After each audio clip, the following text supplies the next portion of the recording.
don't give up. No matter how hard it gets and how many lows you have, just get back up, ignore everyone else, and keep going. Do not give up ever, no matter what. Don't give up.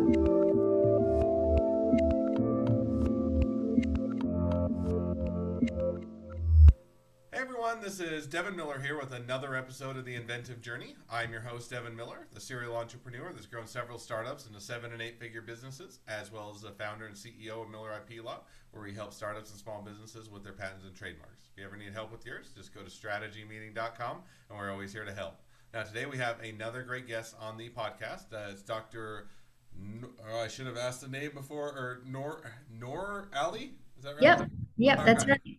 All right, as good as I'm gonna get. So, but Noor, is that right? Yes. Okay, Yep. I keep seeing the two O's and it keeps throwing me off, and so I want to say Noor, but then I'm like, well, at Noor's. Anyway, so all right, so Dr. Noor, Dr. Ali, grew up in New York, graduated from high school, and went straight into medical school. So what I didn't know that was possible, and she'll get into it a little bit more as to how that occurred. Didn't have to go to undergraduate school. I did 6 years in medical school and training, and then came back to the U.S. and took some examinations.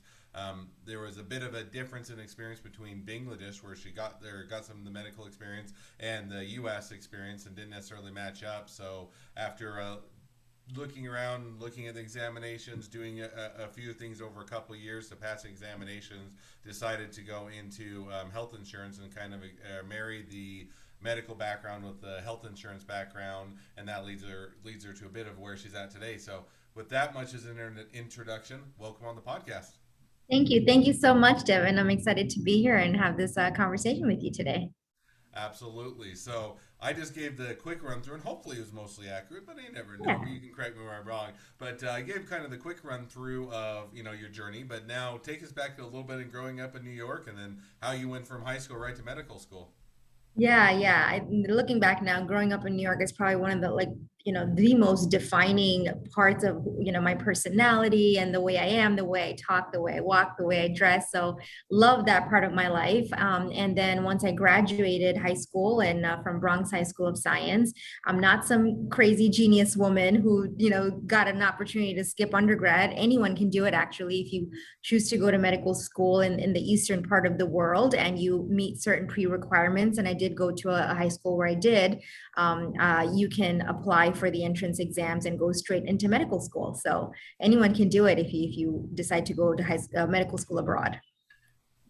Oh, cool. So now you said, and so did you? I assume if that was your decision, you knew going out of high school that you were going to go into, you wanted to be a doctor, you wanted to go into medical school. Is that right? Yeah, yeah. Medicine was something I've always wanted. I feel like when I was like 10 years old, it was kind of like, this is who I am and what I want to do. My grandfather was a big role model in my life, and he was an anesthesiologist. So I just wanted to grow up and be just like him. So always having that goal in mind helped me to just really pave my career trajectory. So now so you graduate from high school, you go into medical school, and you do that I think for 6 years. Is that right? Yeah, yeah, yeah. It was a 6-year accelerated program. So you do it for 6 years, and then now talk to us a little bit. So you finished the program, you're graduating. Was the intent always to come back to the U.S. and to be a doctor in the U.S., or did you want to stay in the East and do practice there? Kind of what was that part of the journey, or how did you decide what to do after you got through medical school? Yeah, well, before I started, the plan was always like, well, how soon can I finish so I can come back to New York and, resume my life, because I grew up in New York. But as I was, going through the journey, I really just fell in love with really back to my roots. My nationality is Bangladesh as well. And I gained so much from the culture, from the education. It's given me like, so much. But I did end up, I got married like towards the end of my medical career, and my husband lived in Berkeley, well, I guess in Manhattan at the time. So I did come back to the States just to continue my conjugal life. Hmm. So now you come back to the states, and if I remember right, when we talked a little bit before, after you train or go through medical school abroad, and then you have to come back and still take your licensing Yeah. examinations and do that in order to be Mhm. able to practice in the U.S. Is that right? That's right. Yeah. So the education is accredited, once you go through some, accreditation processes, you don't have to go through med school again, but you do have to pass the licensing exams in order to practice medicine. And I have a dual degree in medicine and surgery. Basically, if I were to be a surgeon, I need to pass the licensing exams. That's the process. Hmm. So now, so you come back to the U.S. You start to, I assume, start to study for the exam, and then, if I Yeah. remember, you kind of, either I can't remember, you didn't pass exams, decided not to take the Yes. exams, or kind of fill us in as Yes. to once you get back in the states and trying to look at or utilizing your medical degree. Where did your journey go from there? Right. So I did start studying full-time studying. I didn't work. I just really devoted myself to studying for the licensing exams. And I did that for about 2 years. And it was quite difficult to go from being a practicing physician and surgeon to really going back to square one, because the licensing exams, it goes back to basic sciences, things that we learn, in first, second year of medical school, which for me was 7 years ago at that time. So there was a big disconnect with, practicing medicine and surgery and then trying to recall enzymes from the Krebs cycle and whatever minutia is involved in the basic sciences licensing exam. So I did struggle, and I ended up not passing by practically one question. It was 3 points. So that really just made it was a turning point in my life, in my career, that decided, like, wow, how long am I going to continue doing this? I know I'm worth more, but I wasn't getting accepted for any jobs anywhere because on paper I'm not a licensed physician in the United States. So it was a very dark moment for me mentally, personally, to come to terms with the fact that I just spent so much of my life, in a foreign land for me, because I had grown up in the States. Learning all of these skills, and now I can't utilize them because I'm like in a professional deadlock.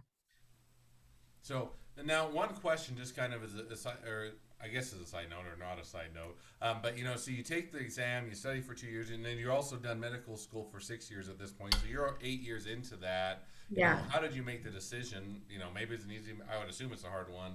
I could take the exam again. I could study for, I don't know how often they offer the exam, but you could study for a Yeah. bit more through that close one question away type of a thing. Hopefully, Yeah. you study a bit more, you get a bit more prepared, and then you pass and you can go be a doctor. What made you Yeah. decide? How did you weigh whether or not you retake the exam again, or whether you go and try and do something else? I think it was just born out of frustration. Like I just couldn't take it anymore, not, making any money because I wasn't working. Everyone just like rejection after rejection. Like it was really, really tough. And both situations were tough. I didn't want to go back to studying for 2 years and go through that mental hell and depression again. And I also didn't want to keep like badgering myself and reducing my self-worth applying to these companies where no one wanted to hire me. Mm-hmm. So it was just a decision that's born out of frustration. Like I need to do something else that's not what I've been going through. So now you kind of come to the realization, okay, I've given it my best go, so to speak. I'm not, my expectations aren't matching up with them. I'm not getting the opportunities I think that I was hoping for, and so kind of come to that conclusion. Okay, I'm going to go in a different direction. Now, how did you kind of, with that realization, then figure out where you're going to go or what are you going to do next? Yeah, and health insurance isn't really something that people seek out. So it wasn't like I knew exactly what I'm going to do and where I'm going to. It just kind of like now looking back, it looks like the universe kind of just placed these invisible stepping stones in front of me. Like go here, do this, and this connection is going to lead to this opportunity. So I suppose that's how it worked out. I was in a time of my life where we are thinking about starting a family and all that. So we decided to move down to Florida, and I was exploring career options, and it's something that I just fell into, health insurance. And the more I looked into it, the more I was doing it, I was like, wow, this is really uh, working well, because I'm working now specializing in medically underwritten policies, which allows me to tie my clinical skills, my medical background into entrepreneurship and starting this business in health insurance consulting, where I can define my own self-worth. And I can't blame anyone or point any fingers, well, you're not paying me what I'm worth or anything like that. So it really became it just a natural decision. So now you get into health insurance and say, okay, I've got kind of the medical background. It matches up well. I can utilize all that I learned in school, so it's not a wash or it's not a waste, so to Sure. speak. And also have the job opportunity. So you get into that. Now, was it a great experience, and you thought the healthcare or health insurance was just perfect, and there was nothing to change, and it was just a match made in heaven, or kind of once you make that pivot and you make that adjustment, how did that that phase of the journey go as you get into the health insurance business? Yeah, it was an entirely new learning curve. It was learning an entire industry. So in my country where I went to medical school and training in Bangladesh, there is no health insurance. It's all pay for service. So the Mm. insurance itself was foreign to me. So I did have to learn an entirely new industry from scratch. So that was a challenge in itself. But hey, it was easier than med school. So I'll take it. So it wasn't as bad as that. So anything, I mean, after you've gone through med school in a third world country with no internet and no electricity and no running water, everything is a cinch. So the challenge was a mild one. I got over it within like, I don't know, a couple of months. And the more I learned the industry, the more, I was able to really offer a really unique perspective into this industry because I come from practicing medicine in the Eastern Hemisphere where we don't have insurance into a country now where everything is about insurance. And we have, a capitalistic economy and key private companies who have everything to do with how care is delivered and the health outcomes that come from it. So it was a challenge, but I really enjoyed bringing what I know to the table and offering a unique perspective. So now you offer that unique perspective, and you say, okay, you come up to speed, you offer the unique perspective. Then how did you kind of get into where you're at now, which is also you run, Dr. Nora or norhealth.com, and kind of what spur, spawned that, or kind of how did you get into that aspect of things? Yeah, so now my brand and what I do now is I work with a lot of entrepreneurs and self-employed professionals, anyone who really has to figure out health insurance on their own. And I really just let them know what their best option is after assessing factors like income, stage in their business, a brief, a health evaluation, a health survey. So that's what I do now, and that's what my brand is all about: is working with founders and helping them figure out what is their best choice for health insurance, where they're going to be least out of pocket, and of course offer the best health outcomes. And really also kind of playing the system. Like once you understand systems, you can really learn to take leverage of the situation that you're at to make that system work for you. So now just cluing people in just a bit. So if I were to go to Dr. Noor Health, and that's Noor with two O's, but you go to Dr. Noor Health, kind of what services are they looking for, or what assistance would be what would be the motivation for them to go check it out? Is it to get a better understanding of the healthcare system, to get more specialized, guidance and thought, or is it, hey, something else, or kind of what would be the motivation if they're to say, hey, sounds like an interesting podcast episode. Like to learn a bit more. What would they go or go there to find out? Yeah, you can, when you go to check out the website, you'll learn a little bit more about me. And the main service that I offer there is really going to be free consultations for picking the best health insurance plan. Hmm. So I now, don't charge anything at all for my service. Even my medical services that I do are free. Yeah. no, Sorry, did go you say ahead. something? Yeah. And really, whatever health insurance plan you have, I would love to be the one to do an evaluation and say, hey, what you've got is amazing. Go ahead and keep it. Or I can kind of evaluate all your options for you and say, you know what, we can do better here. Given your income and situation, this is going to be a more lucrative or better health outcome health insurance plan for you. And I do that for free. And if I can help you get on a better plan, you just, pay for the benefits you sign up for. That's it. So they come to you, and I think that's a great, because I mean, first of all, health insurance is always are complicated. There's a lot of moving parts. It seems like there's only it feels like there's a one size fits all when it's really not a one size Yeah. fits all. And so it definitely there's a place in the marketplace to help people understand what are their best options, what should they be considering, what should they not be considering, and how to navigate things. So now that you've got into the medical industry, you've also you got the website. They can get some guidance, they can get some advice, they can get some direction. So where do you kind of see things going in the next 6 to 12 months for you as you continue to evolve?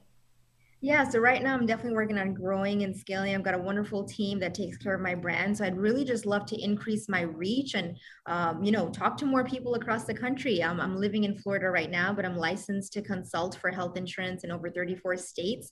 So my goal is really just to reach as many female founders, small business owners, and entrepreneurs as much as I can to let them know that, hey, you're probably in the wrong plan, or, you're in the best spot possible, but let me help you kind of guide you through your options for health insurance. No, it definitely makes sense. So that kind of brings us up to a little bit of where you so to speak came from, or how you got to this point in your journey, and a little bit where you're looking in the future. So with that, we'll kind of transition to the two questions I always ask at the end of each podcast. So the first question I always ask is, along your journey, what was the worst business decision you ever made, and what did you learn from it? Worst business decision I ever made was not delegating soon enough. I think as entrepreneurs, we find that, a great sense of pride in going from an idea and concept to actually a profit-making venture. And it's really difficult to let go of control over every little process that goes into, keeping that venture running and all the wheels and cogs moving smoothly. But I did not want to relinquish my control over every little cog because I created it from scratch. But as soon as I really just let go of that control and I allowed a team to and gave them some responsibility over my brand, that's when I felt that I could really project out into a longer term vision, and things started to really pick up and I started to grow faster. No, and I think I think that's the dilemma that every entrepreneur, especially as you just dive into things and get going, is I want to, it takes almost a certain a type A personality. I have to get, I have to get a lot of things done. And it will need it done right. I think every entrepreneur, right or wrong, thinks that they can do it the best. Otherwise, they wouldn't be going into being an entrepreneur. And so to then take a step back and say, okay, now I have to relinquish that control. I have to trust somebody else, and I don't know if they're going to do it as well, or they're going to get it done right, or anything else. It's a scary moment. So I definitely understand, kind of saying, hey, it's a lot of times you tend to hold on to that, control, so to speak, longer than you probably should, because you want to make sure it gets done right, and yet it can sometimes hold back the business because you're doing all the things that other people could be doing rather than focusing on the areas that really you're the most expertise or can add the most value. Exactly. Yep. You're absolutely right. And it's hard. It's really hard. But I find I'm sure everybody will agree, like those who have done it, they'll find that that's really where you can spread your wings and fly because you've got a big weight taken off your shoulders now. So you can do what you do best. Absolutely. So now we're going to dive into the second question, which is if you're talking to somebody that's just getting into a startup or a small business, what'd be the one piece of advice you'd give them? Don't give up. No matter how hard it gets and how many lows you have, just get back up, ignore everyone else, and keep going. Do not give up ever, no matter what. Don't give up. And I think that's good. It's simple advice, and yet oftentimes it's the most difficult to do, and because you get into it. I think every startup or every small business, you're going to get to a point where it gets hard, and it's going to be, you want to give up. It's going to be, does this really worth it? Do I really need to push through? I've invested time, money, or effort, and all of this. Does it make sense, or should I just go do something that's quote unquote easier? And so, but I think it's the difference between whether you run a successful business or whether or not you don't. Oftentimes, is whether you give up. Doesn't mean you keep doing necessarily the same thing you're doing. You may have to adjust and pivot and do different Yeah. things, but it's that idea of not giving up and continuing to forge ahead that makes that big difference. So well, as we wrap up, and as a reminder to the audience, we are going to do the bonus question. We'll talk a little bit about intellectual property. So if you are interested in that, definitely stay tuned to hear us chat a little bit about intellectual property and Noor's our number one question. But otherwise, if you're not interested, definitely understand. Sometimes intellectual property is interesting, other times it's not. But if you, as we wrap up the normal episode, first, thanks again for coming on, Noor. It's fun. It's been a pleasure. Now, for all of you that are listeners, if you have your own journey to tell and you'd like to be a guest on the podcast, feel free to go to inventiveguest.com, apply to be on the show. Two more things as listener. One, make sure to click subscribe in your podcast player so you know when all of our awesome episodes come out. And two, leave us a review so everybody else can find out about all of our awesome episodes. Last but not least, if you ever need help with your patents, trademarks, or anything else, feel free to go grab some time with us to chat and go to strategymeeting.com. So now with that, we've wrapped up the normal episode. And this is always kind of a fun time for me because, during the normal episode, I'm always asking the questions, but I never get to, impart any of the things that I'm passionate about. And I don't want to take over any of the things that you guys are passionate about. But it's always kind of a switching places a bit and getting to talk a little bit about intellectual property, which is what I love to talk about. So with that, I'll turn it over to you, Noor, to ask your number one intellectual property question. Yeah, and I'm actually going to be asking this question on behalf of my husband, and his friends. He had this question before. So it was, I honestly can't even remember where we got this thing, Devin, but it was a soy sauce that was in these little packets that look like fish. And the concept was, when we tear a packet of soy sauce, it drips all over the place and it's quite runny. So that thing was in a little, it comes out one drop at a time. It's a tiny little shape of a fish with a red cap. I don't know if anyone knows what I'm talking about. You take off the cap and it's a drop, releases a drop at a time, and you can put the cap back on. So wherever we found that or got that, my question is, it doesn't exist in the United States from what we've seen. If that's something, we'd like to start up here and source, what's the first thing or what's the next step? Like, this is not something that we want to do any work for, just introduce this product into the United States. Yeah, and that's one that it comes up every so often. You say, okay, I see something that's a great idea that's outside of the U.S. I think it's a great opportunity. I'd love to kind of bring in the U.S., expose it to a new market or to a new culture.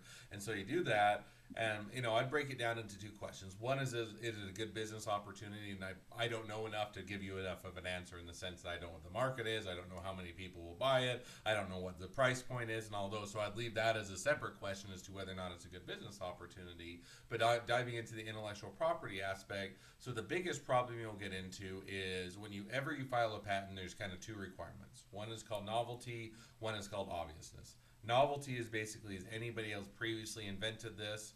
And obviousness is this an obvious combination of two or more things already out there. And so the biggest problem you have on the patent side is if you're importing it. In other words, you're taking an idea that's in another culture already being done and just bringing it to the U.S. It's been invented before. In other words, you didn't invent it, so you're not able to get a patent around it. So that would be kind of the first thing you say. Okay, probably doesn't have a path for. Now, if you modify it, if you make it better, you improve it, you adjust it, you say, I like the concept, the idea, but here are the three things that it doesn't do well, or solve those solutions, then you can go after a patent. But it will make for at least assumption of this conversation that no, it's going to be, hey, we're going to import it exactly how it is and start selling it. Then you probably can't get a patent or the protection around it. The only avenue you'd probably have is more with a trademark than if you're going to build a brand around it. In other words, you probably can't get a proprietary. Somebody else could do the same thing. They could also import it into the USU. So now what is going to be the differentiator? Well, the same thing as a differentiator between Pepsi and Coke and the knockoffs. Not that a lot of times they don't taste very similar or the same, but one has a much better brand. They know that, hey, this is going to have the right quality. It's going to be the standards. It's going to work well. It's going to have the right taste I want. It's going to be consistent. And all of those are represented in the brand. And so probably if you're going to start as far as the avenue of protection, it would be more building a brand and a reputation around it as you bring it into the U.S. so you can protect that aspect of it, and then or hit the market as quick as you can, as hard as you can, such that as you build that brand and that reputation, that others trying to come along, you've already dominated the market or already consumed a large portion, such that it makes it harder for other people to compete. Cool. Wow. Yeah, that's super helpful. Took a lot of So notes there. there's your intellectual property overview in a nutshell, and it's always a lot more to discuss, and we always have time to answer in one question. But if you or any of the viewers have any other questions about intellectual property, as I've already mentioned before, feel free to go to strategymeeting.com, grab some time to chat. We can dive in deeper and make sure to get you taken care of. So thank you again, Noor, for coming on the podcast. It's been it's been a pleasure, and wish the next leg of your journey even better than the last. Thank you so much, Devin. Thank you for your time this evening. I really enjoyed talking to you. Absolutely.